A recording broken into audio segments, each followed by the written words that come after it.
For $100 you will get this 75% keyboard. It looks adorable, has bright RGB, and has all of the features that we expect from a mechanical keyboard and still exceeded my expectations. And after using it for about a week or so, here is what you need to know about this keyboard in particular. We'll start off with the unboxing. The contents of this keyboard is fairly simple, so we have the keyboard itself, obviously, and then we also have quite a lot more accessories within this compartment here. So if we open it up, then we can see we have a key switch plus keycap puller, then a few more keycaps for you to change, and we also have the Mac command key here as well if you want to change it between Mac and Windows. And then extra switches. The one that we have here is the Gateron Yellow Pro. We'll talk more about that later as well. And also we have a nicely braided white USB cable. This keyboard is available in a few more configurations, but the one that we have here is using the ANSI layout with Gateron Yellow Pro switches pre-installed and also topped off with the Monet MDA keycaps. The entire keyboard is made out of plastic and the keycaps are made out of PBT too. The cutesy aesthetic here is because the Monet keycaps, as it looks more rounded than any other keycaps that we've seen so far. Usually there's going to be some pointy edges here and there, but for this keycap in particular, everything is rounded over. Combining this with the shape and color of the keyboard, it just looks very cute. Even the knob here, which is detachable, is also rounded in shape, which I just think it adds to the cutesy aesthetic even more. But yeah, this is what you're gonna get if you're opting for this combo. However, if you're not a fan of this rounded aesthetic, then you can go for the Theory MDA keycap set, and it uses a more common AG design and it still has great colors as well, but that knob is not rounded anymore. It's a bit more cylindrical with the cut off at the top, not spherical like this one. And this is where things get funky. This is a wireless keyboard, but as you can see here, there is no indicator LEDs or switches or anything like that on the keyboard itself to tell you what mode that this keyboard is using. The only switch that we have here is actually the on-off switch located at the back here, and this is where we can find the 2.4 GHz dongle, and I would just say that's a very nice location to put it. And once we turn on the keyboard, the RGB starts flashing. We can press FM plus 1, 2 or 3 to change between 3 different Bluetooth devices to connect to. So if you want me to demonstrate, then I'll just do it real quick. For example, let's just use the first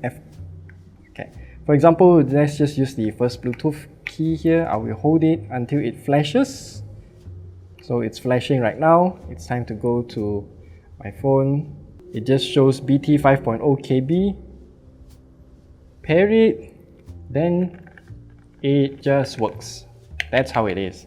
And we can pair with 2 more devices via Bluetooth, so with FM plus 2 and 3 keys to change between those devices. FM plus 4 is to change to the 2.4 GHz dongle mode. FM plus 5 is cable mode because, you know, you can still plug in a USB Type-C cable here to use it in wired mode if you don't like wireless.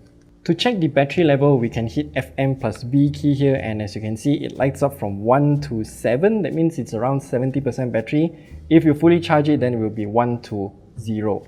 But it's a bit funny here because if you are charging this keyboard and you want to check the battery level by hitting FM plus B, it just doesn't work. I don't know why, but it's just weird to me and I want to highlight that.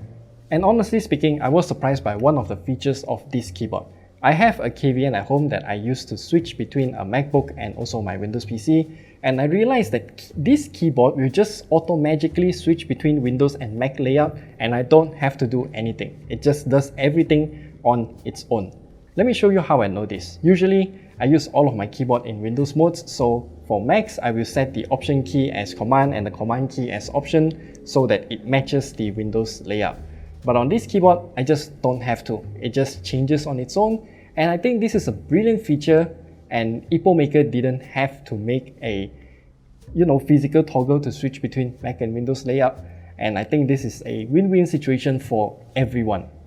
So if you want to play around with more features on this keyboard, then we will have to take out our laptop. It works with either Windows or Mac. So if you head to Epomaker's website, then you can see that you have the driver here. It says Epomaker TH80 driver, but it also works for the TH80 Pro. So don't worry about that. Once you got it downloaded and installed, then this is the interface. So as you can see here, the interface is fairly straightforward. We have the per key customization for what kind of action you want each keystroke to do. So macro, multimedia, mouse clicks, those are the things that we can do with it.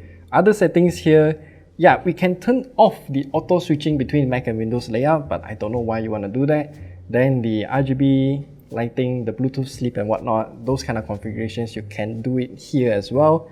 FN settings, not gonna touch it, but it's the same as the previous one, just on an FN layer. Macro, self-explanatory. Lighting, we do have quite a lot of them to choose from, but I'm gonna leave it all in default because yeah, I think this is looking real nice. But if you want to do it, here's what you can do with it. Then light edit, yeah, you can make per key RGB and then save it to this page here. Share, yes, you can also share and download other people's RGB lighting that they created. So it's a more community based effort here, which is in line with other Epomaker keyboards, by the way. Oh yeah, there are a lot of them here. So you can share your settings, share your macros, or share your lighting.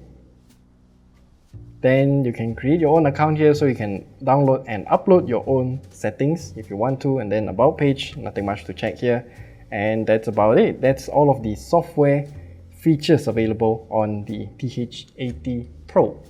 And here's a quick typing test. And just a quick reminder here, this keyboard is available in more switch choices, or you can even change it to whatever you want since it is using a hot swappable 5-pin socket. We're just using the Gateron Yellow Pros here because I do like linear switches, and yeah, let's just do it now.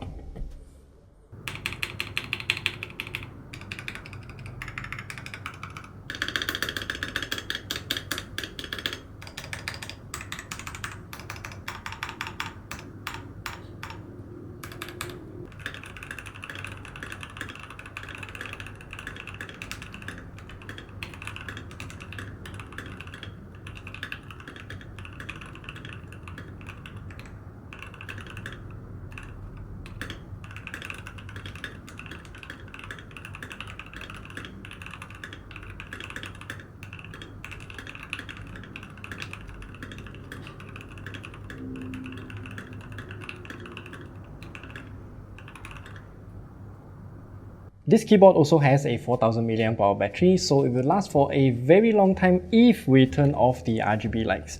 Yes, if you turn on the RGB, then that does take up quite a lot of battery, and as you can see here, we still only have 70% battery left, and that is with the RGB turned on for like 2-3 hours. Yeah.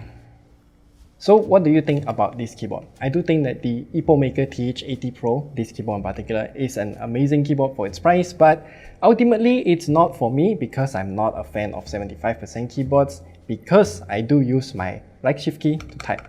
So yeah, I'll just keep on hitting the up arrow key here, which is very annoying to me. But that is just my personal preference. If you are looking for a cute wireless keyboard with a 75% layout, then I highly recommend you to check out this keyboard.